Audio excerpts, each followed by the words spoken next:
Campaigners in New York City are pushing for a ban of non-essential helicopter rides. They say the thousands of rides taking place each year cause unacceptable levels of noise pollution and air pollution for residents.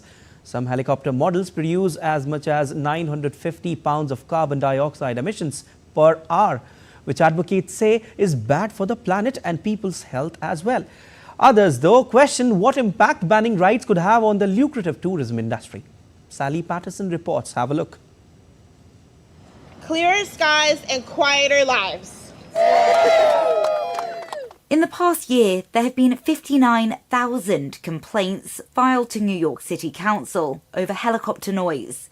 Council members here are working on legislation to reduce the environmental and public health impact of non-essential flights. One idling helicopter is 40 idling cars. We're here as in New York City trying to reduce cars on the road. We're doing all of these protocols around it. We really need to make sure that we continue being an industry leader, a climate change leader.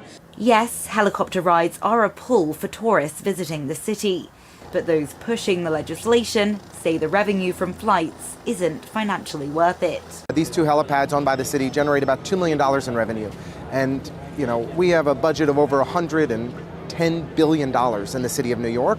It is a modest amount of money in the broader scheme of things, but it has a huge negative impact in our communities. Under current rules, helicopters can be chartered from one of the city's airports as an alternative to taxis or public transport. And several companies offer sightseeing rides for an aerial view of New York's highlights. In just the 10 minutes or so that we've been standing here, we've seen 8 different helicopters landing behind us. From this heliport in downtown Manhattan, tourists can enjoy a ride across the city for around $250. But people living in the flight path say they're the ones paying the real price. Mimi Kajina lives just across the East River. She tells me the flights run over her home all day, 7 days a week. The dishes on the shelves rattle.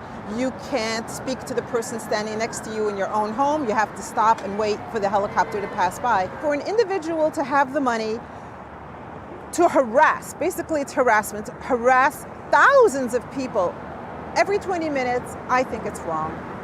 One of the council's proposed laws would implement a noise tax on flights taking off or landing at the city's heliports. And if that were done, I estimate that just that tax, which would be passed on to the passengers, would eliminate a third to a half of the demand for helicopters. So it would get rid of as much as a half of helicopter flights.